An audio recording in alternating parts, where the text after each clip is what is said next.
Hello, good day, good evening, good evening, everyone. So, okay, just a minute, please.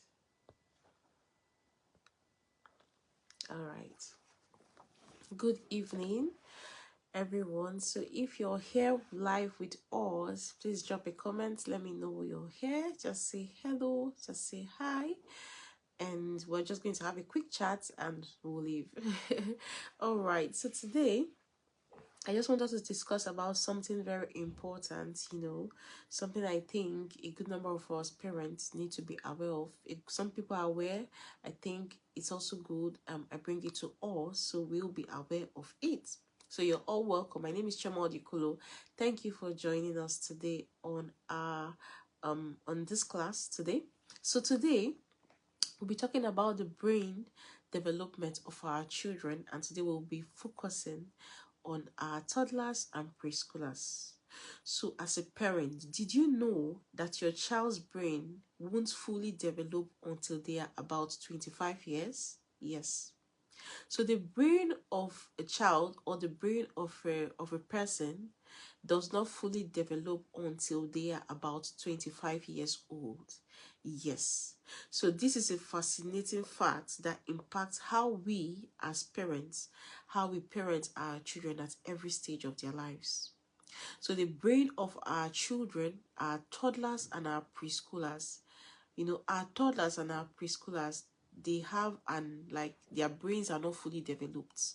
So their brains get to be developed, or the brain of an individual, of a human being, of an adult, develops at the age of 25.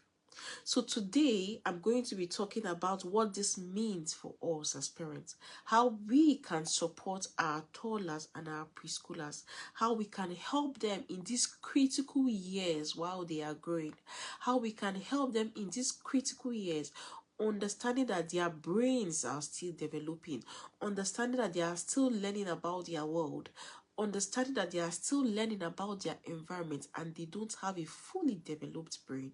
So it's very important for us as parents to understand that our preschoolers and our toddlers do not have a fully developed brain. Their brains are still developing. The brain of a human being or gets fully developed at about 25 years.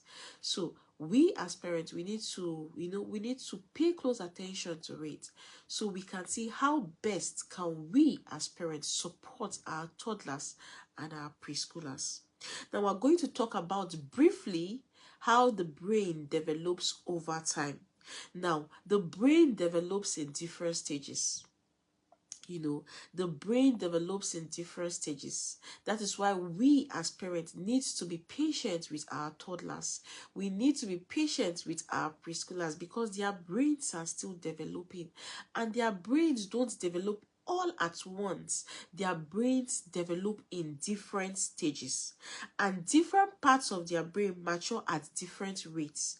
So the different parts of their brain mature at different rates. So that is why it boils down on us as parents to be patient with our toddlers and our preschoolers. Now, the part of the brain that helps our preschoolers and our toddlers with decision making and self-control, which is called the prefrontal cortex, is the last to fully develop. Did we hear that, parents? Let me take that again. The part of the brain that helps with decision making and self-control, which is called the prefrontal cortex, is the last to fully develop, and this happens at about 25 years. So the part of your child's brain or the part of anyone's brain that is responsible for decision making, that is responsible for self-control, happens when it's the last part to develop, and it happens when the child is about 25 years old. So as a parent, if you're worried about your preschooler or your toddler not making the kind of decisions you're making, you're actually not being fair to that child, because the part of the child's brain that is responsible for decision making and self-control is not fully developed. as a parent, if you're worried that, oh, your child is not all put together, your toddler or your preschooler doesn't have self-control as you do, you're actually being unfair to that child, because the part of the child's brain that is responsible for self-control and decision making is not fully developed. It's still developing, and it's actually the last part of the brain to get developed, which develops at the age of 25. So as a parent, it's very important for us to understand this, that the brain of our preschoolers, the brain of our toddlers, or the brain of our children, it takes time to develop. And it's not fully developed, it gets fully developed at the age of 25. So what are your expectations as a parent? What are you expecting from your child? Are you expecting your child to make like 100% decision to make decisions that are like 100%?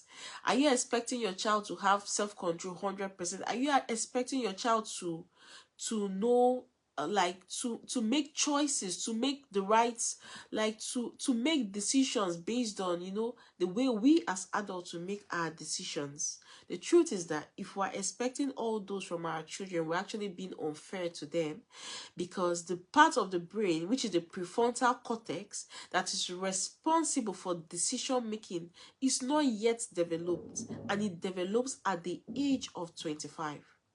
That is what we as parents have to put into consideration. So what are your expectations of your child?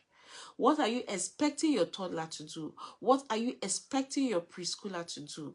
You know, are you the type of parent that always yell? You want your child to make decision that is accurate 100% the way you want it. You want your child to have the level of self-control, you know, the way you want it. You want your child to understand time the way you understand it. The truth is that it's the prefrontal cortex that is responsible for all this, and it develops last, and that is when the child is even at 25 years. So what are our expectations? Are you expecting too much from your preschooler? Are you expecting too much from your toddler? If you're expecting so much, you are actually being unfair to them, because the brain of your child is not fully developed. The brain of anyone, or the brain of a human being or an adult, or our brains, gets fully developed at the age of 25. So it's very important for us to, as parents, to always remember that the brain of your toddler is not fully developed.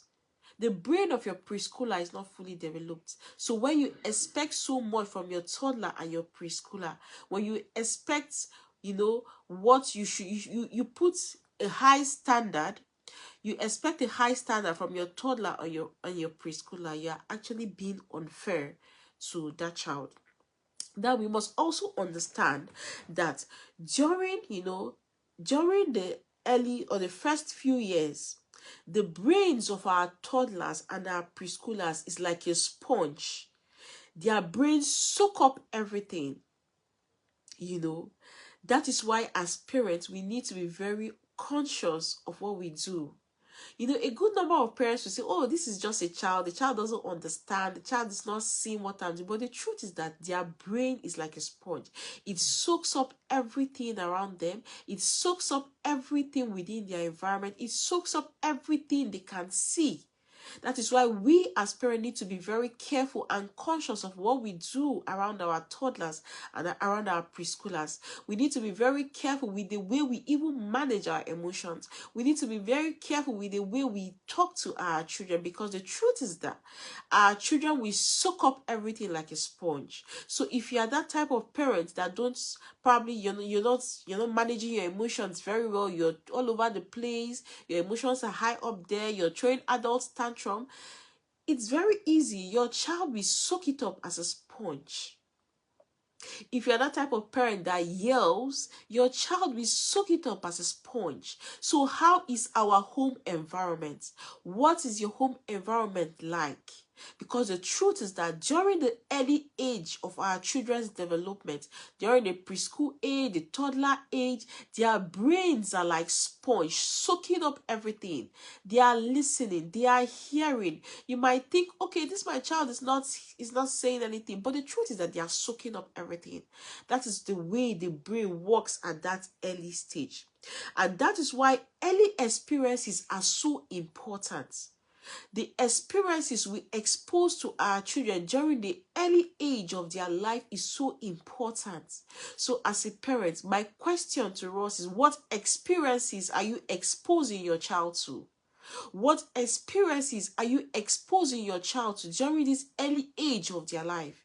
It's so important we pay close attention to it, because their brains are still developing. Their brains are soaking up everything like a sponge. So we need to pay close attention as parents to the experiences we make our children, the experiences we expose our children during that early stage, because it's very important. At this early stage, the brain builds connection. The brains of our children start to build connection, for basic functions, for emotions and language. Their brains are still developing. Their brains are not fully developed, but their brains are building connection for basic function, for emotions and language. That is why we as parents need to be conscious of the way we regulate and manage our emotions, because the brains of our toddlers and our preschoolers is building connection. So they are learning from the environment. They are learning from us. They are learning. They are seeing the way we as their parents are managing our own emotions. They are picking it up.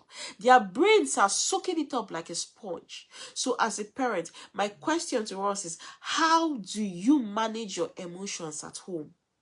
How do you manage your emotions at home? How do you regulate your emotions at home? Because the truth is that your child will definitely soak up everything.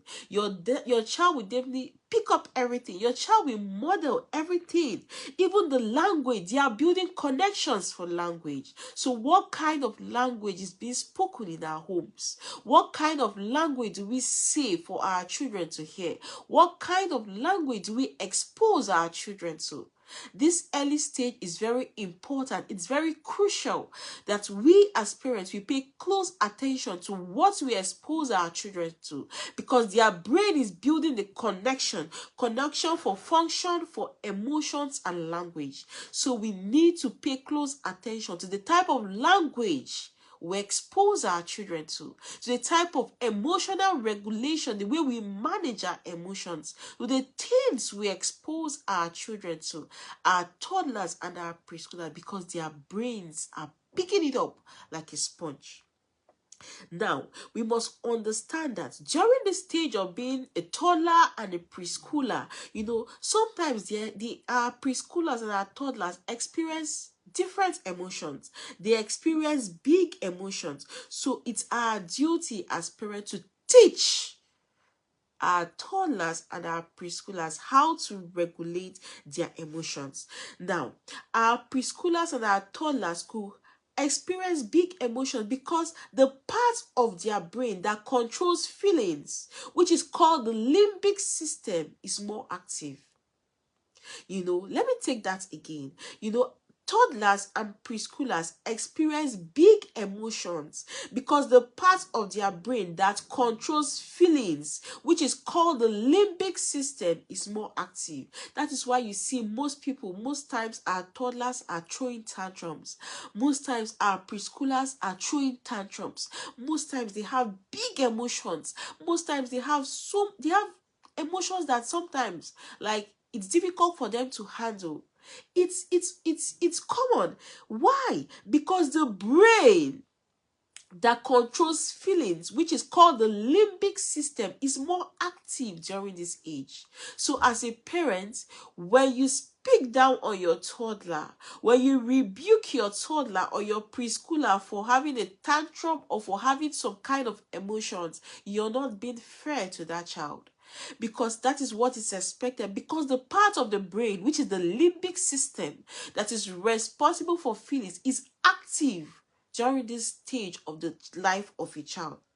But they don't yet have the tools to manage those emotions well. Even though, the part of the brain that is responsible for feelings is active, but at this age, our children, our preschoolers and our toddlers, they don't have, the tools to manage their emotions well. That is why you see a 2-year-old throwing tantrum. That is why you see a 2-year-old angry and hitting their siblings. That is why you see a 2-year-old angry and the 2-year-old is on the floor. Or you see a preschooler angry and a preschooler will just throw things. Yes, it's expected. So where do we come in as parents? We come in to teach them, because the part of their brain, which is the limbic system, feelings is active at this age, but our children do not have the tools to manage this emotion. That is why we come in as parents to teach them how to manage their emotions. So the question I have for us is, are we teaching our children how to manage their emotions? Are we modeling the right emotional management, or are we modeling the wrong emotional management? Are we also throwing our tantrums as parents instead of teaching our children? It's our duty as parents to teach our children, especially our toddlers and our preschoolers, how to manage big feelings, how to manage their emotion, because that part of their brain is still developing. At that age, they don't have the tools they need to manage that emotions. So our job as parents is to teach. Our job as parents is to model the right emotional regulation. So the question for us today is, how are we as parents managing our emotions? Our children are seeing. Remember, at this stage, their brain is like a sponge. Their brain is soaking up everything. Their brain is picking up everything. So we need to model the right emotional management. We need to model the right way of managing our emotions, so that our children can soak up the right things and not the negative. So we must also understand that our 2-year-old, your 4-year-old is throwing a tantrum because it's expected. Also, you might find out that your 2-year-old or your 4-year-old find it difficult to share. It's expected, because their brains is still learning how to control impulse and how to process emotions. Sometimes I see parents say, oh, this child doesn't like to share. You don't want to share with your sibling. You don't want to share. It's expected. It's expected for 2-year-olds not to share, because their brain is still learning. Their brain is not fully developed. So you don't compare a 2-year-old that is not sharing his or her toy to an adult. The brain of an adult is fully developed at 25 years. So how can you compare a 2-year-old that has an underdeveloped brain to an adult? So when you see your 2-year-olds not sharing their toys, when you see your 4-year-old not wanting to share, don't force them. Our job as parents is to teach them. It is because their brain is still learning, is learning to control impulse and to process emotion. So it's expected. Our job, our duty, our responsibility as parents is to come in and teach our children, not to come in and rebuke your child, not to come in and shut down your child, not to shout at your child and say, oh, you don't like to share. This child, you don't like to share. No, that is not our job. That is not our duty. Our duty is to empower. Our duty is to teach. Our duty is to guide. Our duty is to direct. Our duty is to teach our children why they need to share. That is our job. That is where we come in as parents. Now, how can we as parents support the brain development of our children? It's very important for us to know that as parents, it's our duty to help our children, to help their brains to develop. We have the power, we have everything it takes to support them. So how can we as parents support the brain development of our children? Number one, as parents, I can see Mary, oh, welcome, ma. Thank you for joining me now live. Thank you, ma. Please drop a comment. Just say hello. Just say hello so we know you're here with us. So, how can we as parents support the brain development of our children? Number one, offer routine and structure.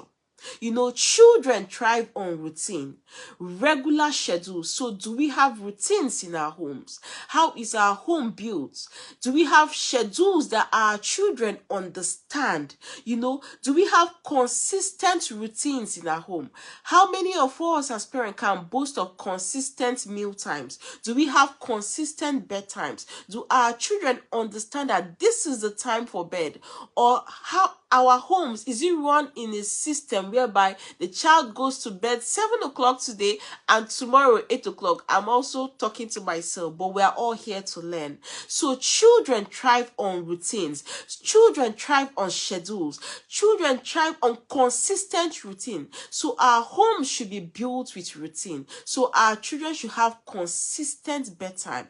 They should have consistent meal time because it helps their brain to feel secure.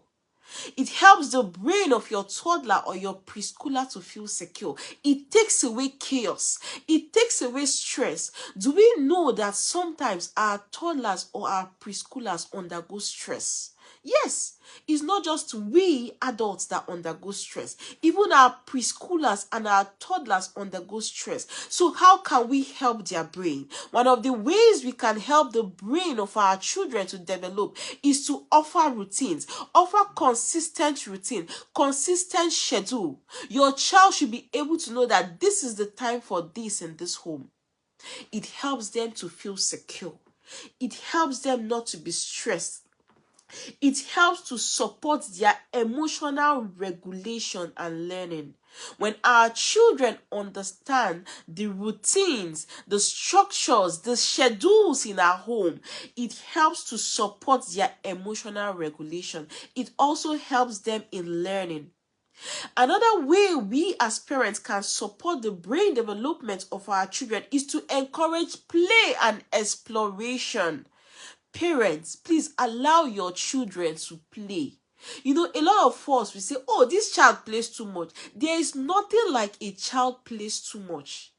Children benefit a lot, especially children. Everyone definitely benefits from play. The thing is that a good number of us adults, most of us did not grow up playing. So we are now transferring. It's like we're transferring our trauma on our children. If you're that kind of parent that probably when you wanted to play, your parent told you, no, sit down here. Don't go outside. Sit down here. Read your book. You know, when you grow up and have your kids, you might also replicate the same thing. So one of the ways we can help the brain development of our children is to encourage play. Encourage your child to play. Encourage your child to play outdoor, indoor. Encourage your child to explore. Don't shut down a child that is playing. When you do that, you do a disservice to your child. When you stop your child from play, you are being unfair to that child. Encourage your child to play because children benefit from playing. Children learn a lot from playing. Even that child you're even struggling with, the child you're saying, oh, this child doesn't understand math. Do you know you can teach mathematics while playing? Do you know you can teach mathematics concepts while playing? Do you know the benefits of playing? There are so many benefits of playing. So one of the ways we can boost the development of the brains of our children is to encourage them to play. Create the right environment for your child to play. Create the right environment, the right setting, the right scenario. Provide opportunities for your child to play. If you need to go out for your child to play, create the opportunities. If you need to play indoor, create the opportunity.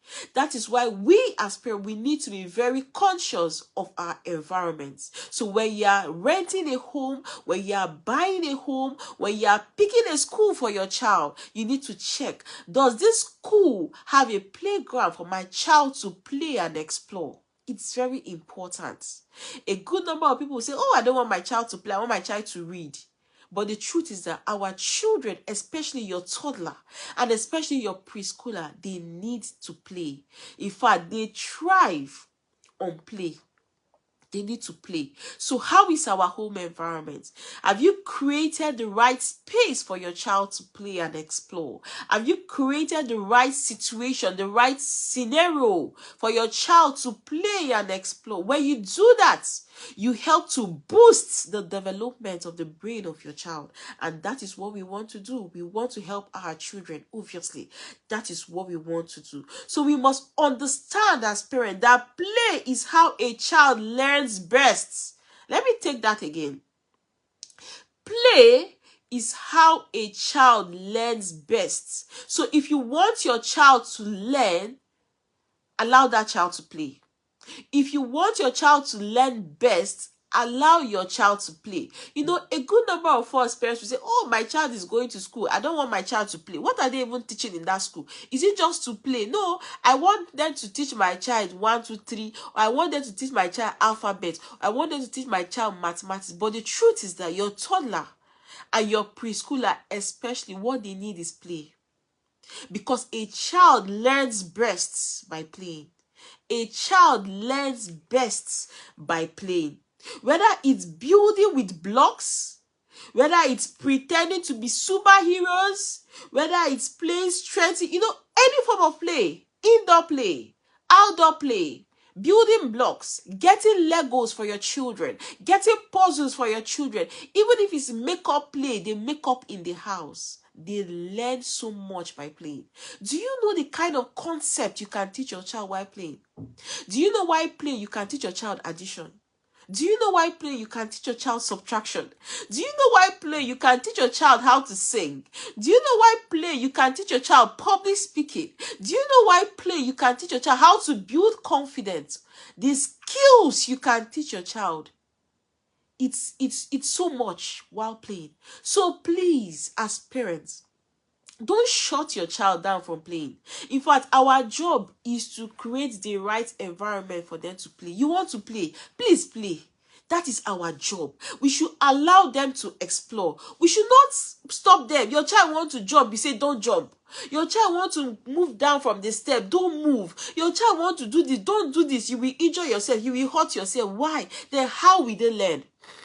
How will they explore? How will they get to understand their environment? How will they get to understand things that are around them if we don't allow them to play? If we as parents don't allow our children to explore? So if you want your child to learn best, if you want the development, the brain development of your child to improve, allow your child to play. Allow your child to explore. That is the job of your child. So please, as parents, let's not pass on our trauma to our children. A good number of us don't know how to play, including myself. I'm learning because we are all learning on this journey. We don't know how to play. And because a good number of us, our temperaments is probably different from the temperament of your child. Probably you have a type of temperament, maybe a phlegmatic, you're just reserved, you're not a playing person, and you now have this child that is a sanguine, for example, that wants to play, that wants to talk, that wants to express themselves. And because you, as a person, probably you don't want to play, or you don't like to play, or you did not grow up playing, you shut your child down. What do you think you're doing? You're doing that child a disservice. That is why a good number of us as adults don't know how to play. That is why a good number of us as adults don't know how to communicate or don't know how to connect. That is why a good number of adults are suffering from stress and mental issues because we did not play while growing up. So please, parents, allow your child to play.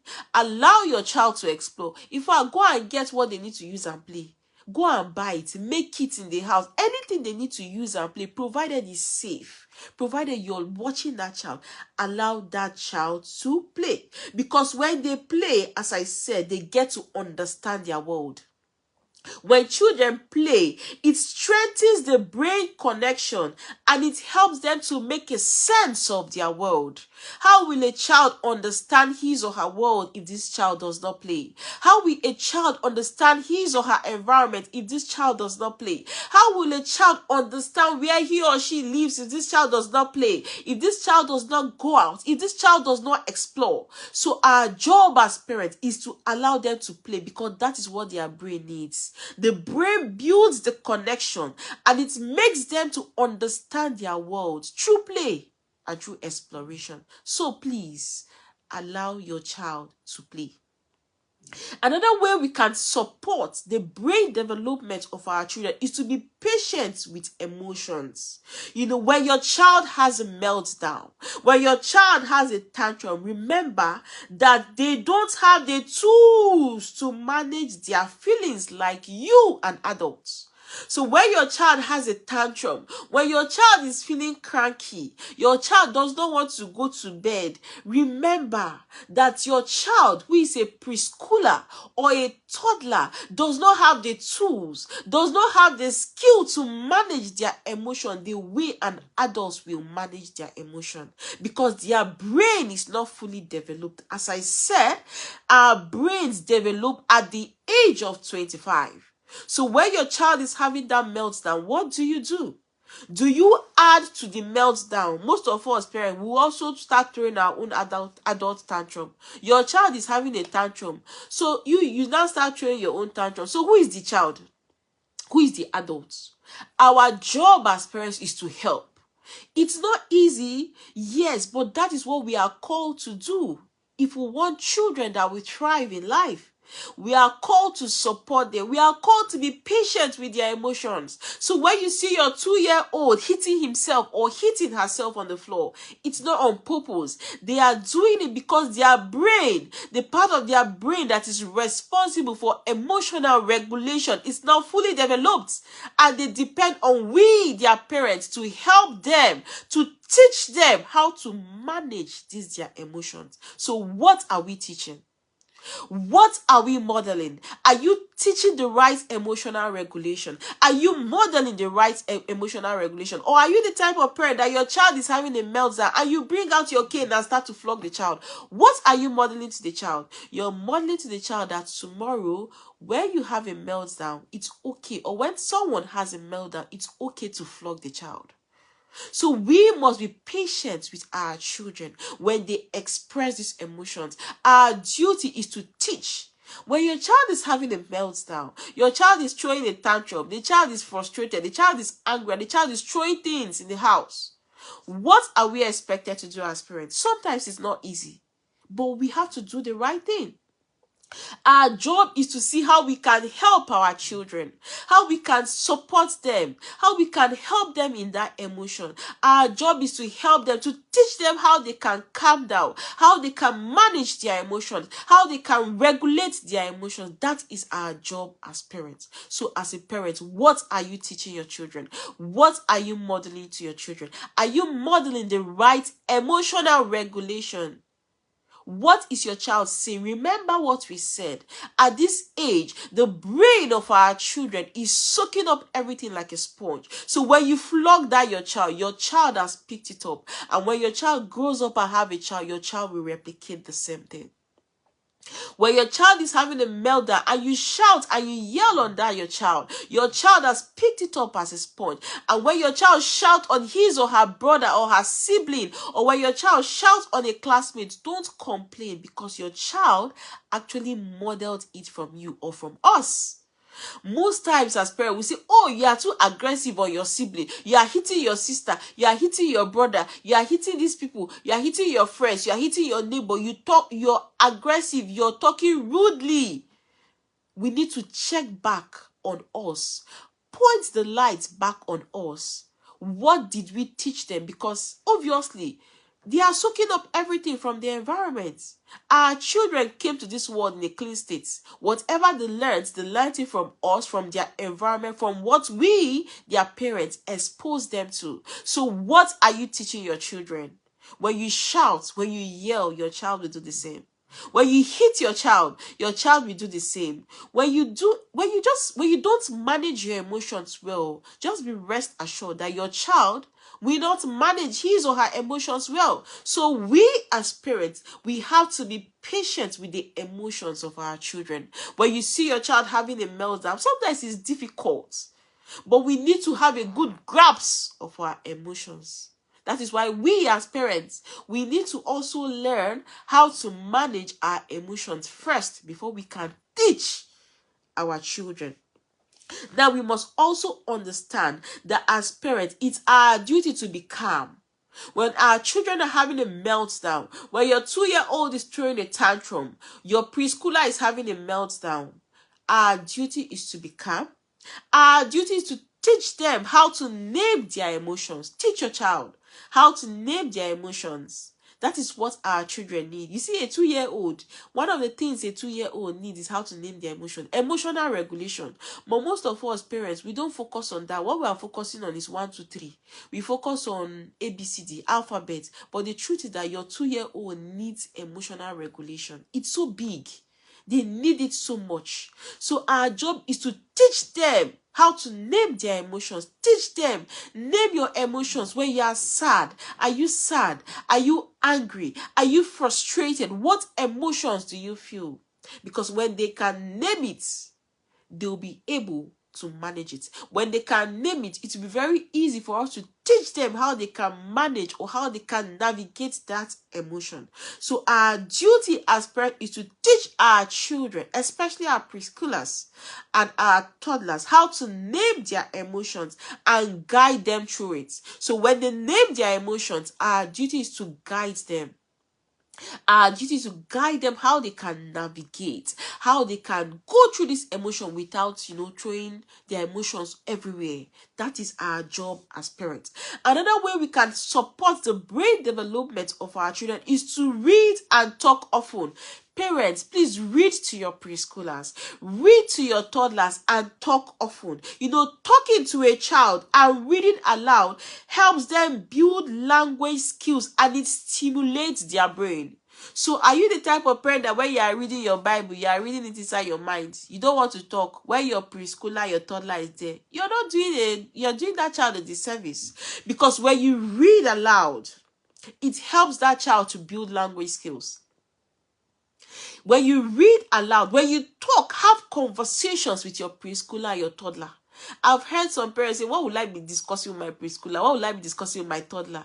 Yes, discuss, bring conversation, discuss like you're having a conversation with an adult. Do you know when you have conversations with your preschooler, your toddler, do you know you help them to build their language skills? Do you know you also help them to build their vocabulary?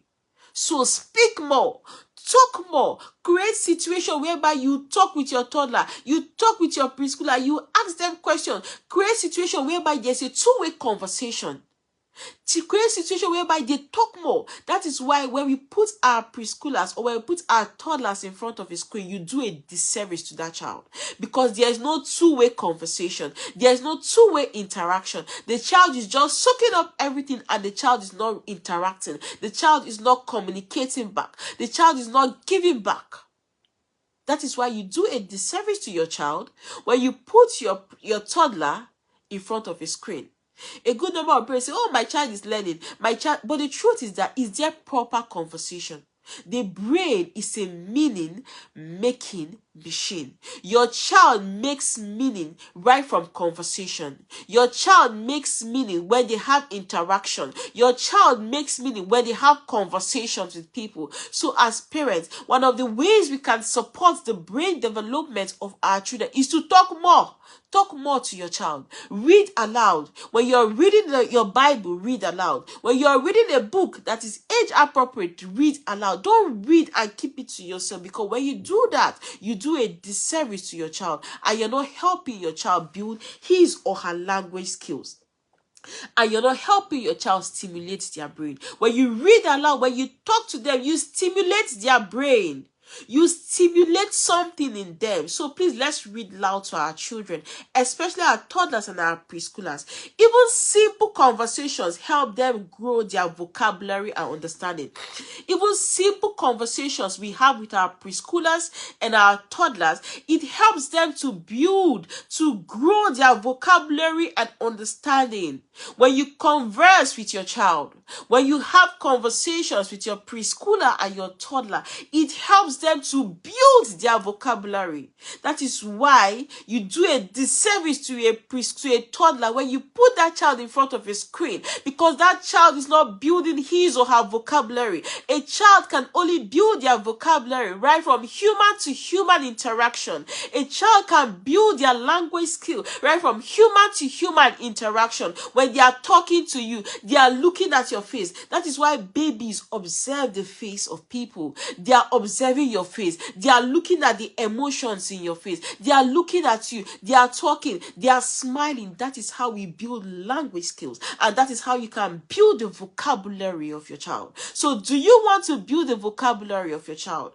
Do you want your child to talk more, to express themselves the more? Then you talk more to that child. You talk more to that child. You read aloud to that child. You have conversations with your child. Then, in summary, as parents, you must remember that the brain of your child is still developing. The brain of our children are still developing. The brain of our preschoolers are still developing. The brain of our toddlers are still developing. And that is why their behavior is reflecting the way their brain is developing. That is why you don't expect a preschooler or a toddler to act like an adult. You don't expect them to sit still. You don't say, oh, keep quiet, sit still. And some of us as parents, we are making our preschoolers and our toddlers to be mini adults. You don't do that. You do a disservice to that child because their brain is still developing. The brain is fully developed at the age of 25. So imagine if you have a toddler that is 2 years, that means this child has 23 more years for their brain to develop. So why do we expect so much from them? Why do you even beat? Why do you even hit a toddler? When the brain of your toddler is not fully developed, that your toddler has 23 years for their brain to develop like yours. So why do we lash out? Why do we even get angry? Why do we yell on them? Why do we get frustrated? So it's something that we need to internalize as parents. The brain of our children, the brain of our toddlers, the brain of our preschoolers is still developing. It takes 25 years for their brain to develop. So if you have a preschooler that is 4 years, that means the child needs 21 more years for their brain to develop. If you have a child that is 5 years, the child needs 20 more years. Can you imagine? For their brain to develop.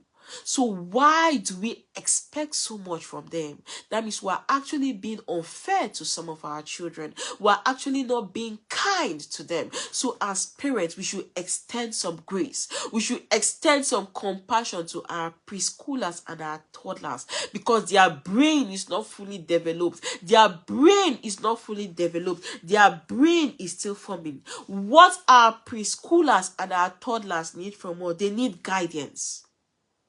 They need our guidance. They need our patience.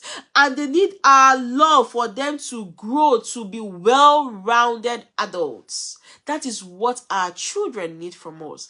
Our children need our patience. They need our guidance. They need the love, our unconditional love. That is what our children need from us. They need our unconditional love for them to grow to be well-rounded adults. So as a parent, the question I have for us, do you love your child unconditionally? Do I love my children unconditionally? Do you love your children unconditionally? Or do you love the child that comes first in class? Or do you love the child that performs so well at home? Do you love the child that does his or her chores and you don't love the child that doesn't do their chore? Do you love your child where your child is good and well behaved, and you don't love your child where your child is throwing a tantrum? Do you love your child unconditionally? That is what our children need from us. That is what our preschoolers need from us. That is what our toddlers need from us, for them to grow to be well-rounded adults. Do we understand them? Are we patient with our children? Are we patient with them? Do we guide them? Are we teaching them? Are we doing what we are expected to do? It's a call for all of us as parents. It's a reminder that we need to step up on our responsibilities. We need to step up and do what we are called and expected to do. We want to raise well-rounded adults. We want to raise independent children. We want to raise children that will bring a positive impact for the world. The world, so that the world will be a better place for all of us to live. We need to love them unconditionally. So please love your child. Let's love our children unconditionally. Like my coach will always say, love the child you have and not the child you wish to have. Love that child in front of you and not the child you pray to have. Let us love our children without conditions. Let us love our children without attaching anything, without attaching any label or anything. That is what our children need from us. And when we do that, we help to boost the brain development of our children.